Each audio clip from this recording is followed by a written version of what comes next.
Today I'm going to show you how hackers make phishing websites that steal passwords. And for this demonstration, we'll be using the Facebook login page as our phishing site. Now, I'm going to tell you straight away, I'm not doing this so you can steal your little buddy's Facebook password and post pictures of wieners to his page.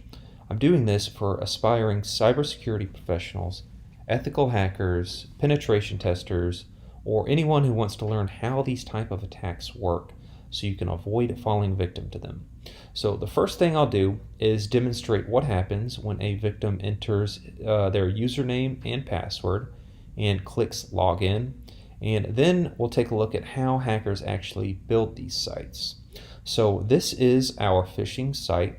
It looks exactly like Facebook's login page, but we are not on facebook.com.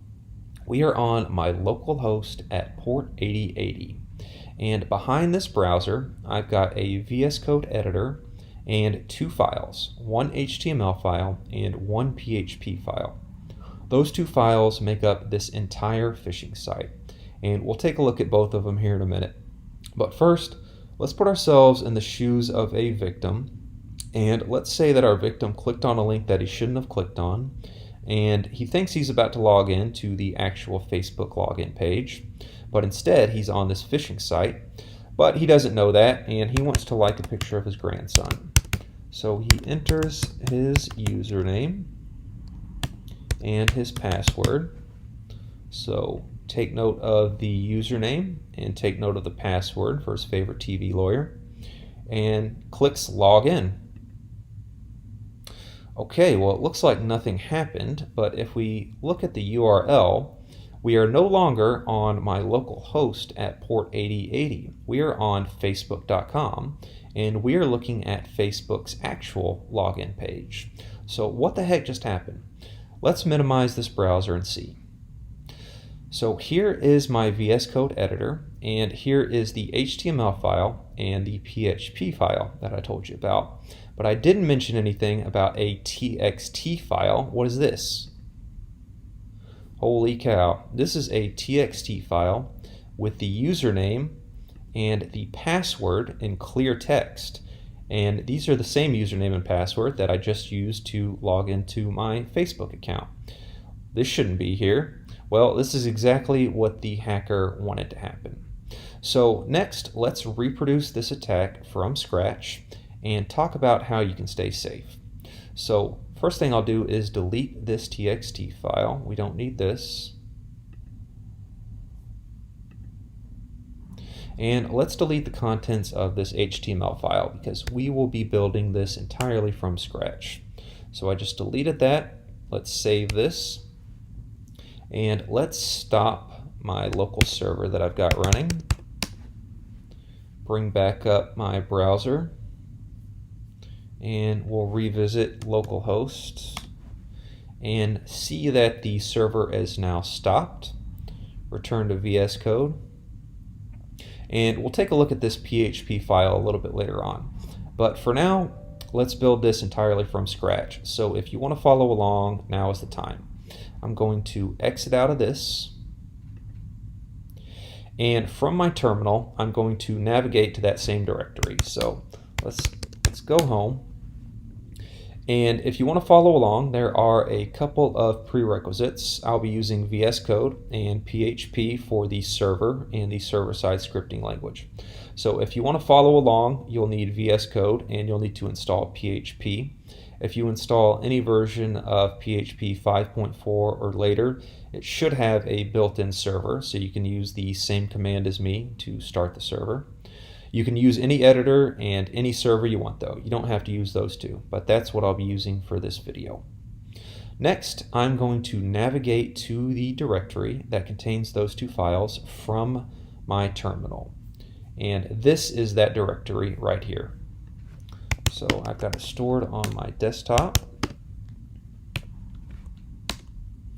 Okay, and we are now in that directory.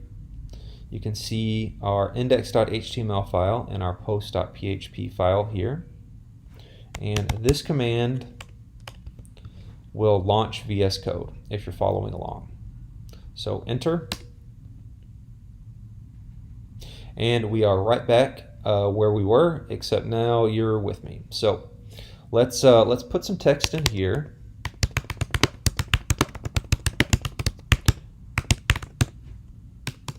And let's save this. And let's start our server so we can see what will become our phishing site, which is this HTML file. This HTML file will be the GUI of our phishing site. So if you're using PHP, this command will start a server on your local host at port 8080. Let's start it, bring up our browser, and let's refresh and see the text of our phishing site that is under construction. So we can return in about 30 seconds, and this will look exactly like Facebook's login page. How exactly? Well, let's open a new tab, and this time let's visit Facebook's login page, the real Facebook login page. So this time we are on facebook.com. And I'm using Safari, but you can use any browser you want. Any browser you're using should have the same feature. So I'm going to right click and go show page source. And this is the source code for Facebook's login page. So next, let's select all of this, copy it. Let's minimize our browser. Return to VS Code, and let's delete the text in this HTML file, and let's just paste in everything that we just copied. So now I'm going to save this. Let's bring back up our browser, and we don't need facebook.com anymore, so I'm going to close out of this. So we're back on localhost port 8080. Let's refresh. And here is our phishing site. It looks just like Facebook's login page. Now there are a couple more things we need to do before this will function the way we expect it to. So let's minimize this. And within this HTML file, we need to find a post method. So to do that, I will Command F. Should be Control F on a Windows, search for method. And we can see this is the only instance in this file, and this is indeed the post method. So a post method is used to send data to a server, and the data in question here is the username and password. So Facebook's original intent was to send that data to a file on its server so that it can authenticate this user. But as a hacker, I am not authenticating anything. I want to send this to a file on my server so that I can just steal the password. And to do that, we need to update this action attribute. So this action attribute belongs to this form, and this action attribute specifies where to send that form data, i.e. the username and password, once that form is submitted. And that form is submitted whenever that login button is clicked. So we want to delete everything between these quotes, and we want to send that data to our PHP file right here. So we will specify post.php as the form action attribute, and we need to do one more thing, which is delete this ID. Otherwise, the username and password will be encrypted. So let's save this, return to our browser, and we now have a phishing site that is fully capable of stealing a victim's password. But how does somebody actually wind up on one of these phishing sites? Well, earlier I mentioned that our victim probably clicked on a link that he shouldn't have clicked on, but where did he get that link, and why did he click on it? Surely he's already got Facebook's login page saved as one of his favorites. Why didn't he just log in that way? Well, he probably got tricked into it by a phishing email. So next, let's switch over to this tab, and let's have a look at an example of one such phishing email. Now, this is a spoofed email that I just sent to myself, but this is based on an actual phishing email that is circulating right now. So let's quickly read through this. Subject line, urgent action required, account suspended. Thanks for posting on Facebook. We have received multiple complaints about content posted to your profile. We have suspended your account because of this. Please log in within 24 hours to dispute, or your account may be subject to termination. Regards, the Facebook team. Okay, there are a few things about this email that should set off red flags right away. First, urgent action required. This is a common tactic used by phishers to try and get you to react based on emotion rather than common sense. Next, this says it's from Facebook, but this clearly is not a Facebook email address. This is spoofed. Also, they do not address me by name. Instead, they use this very generic greeting of thanks for posting on Facebook. And down here again, they are telling me that I must log in within 24 hours to dispute. Why don't you dispute these nuts? And they provide a link here for a convenient login. So let's hover over this link for a second. And you can see the floating thumbnail underneath says that we'll be going to www.facebook.com, so that's fine. But if you take note of down here where my cursor is, hopefully you can see where I'm clicking down here in the bottom left. Keep your eyes trained down here, please, and I'm going to hover over this link one more time. So down there in the bottom left corner where my cursor was, you can see there is a different floating thumbnail that says Open Localhost 8080 in a new window. That, of course, is the URL for our phishing website. Now, in reality, a hacker is not going to point you to localhost port 8080, but this is just a demonstration, so hopefully you can understand that in reality you would be pointed to a publicly accessible URL. Alright, so let's click on this. And of course, we land on our phishing website. See URL. Okay, so before our second victim logs in, remember that we only have two files here in our VS Code, HTML and PHP. So our second victim goes to log in.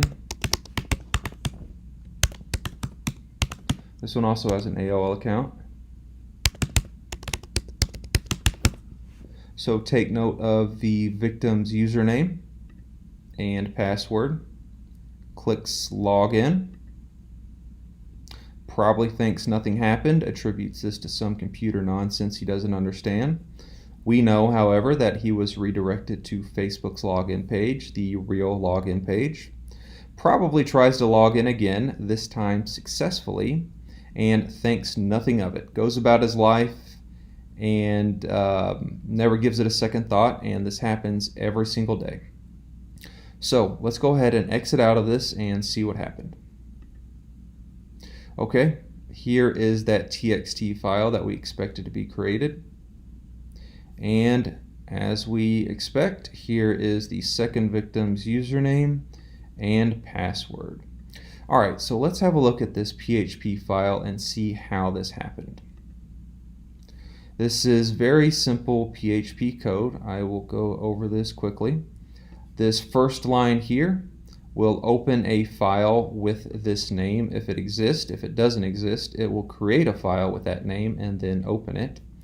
This post variable is a global PHP variable that is used to store the data sent over by the post method.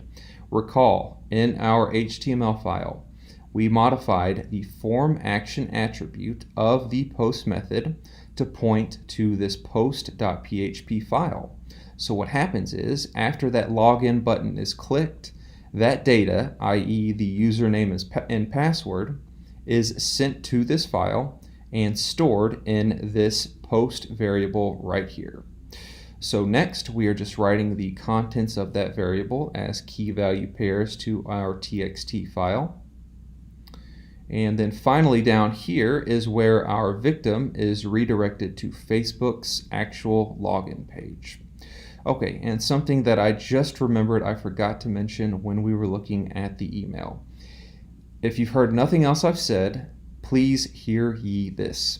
If you receive a suspicious email, never click on any link within that email. If instead you're concerned about your Facebook profile, just visit facebook.com, therealfacebook.com, and log into your profile from there. If there's anything amiss with your profile, you should be able to see it. And that's not just for Facebook, that should go for any company. That is my biggest piece of advice to stay safe. So stay safe, stay hard, and I'll see you at my next video.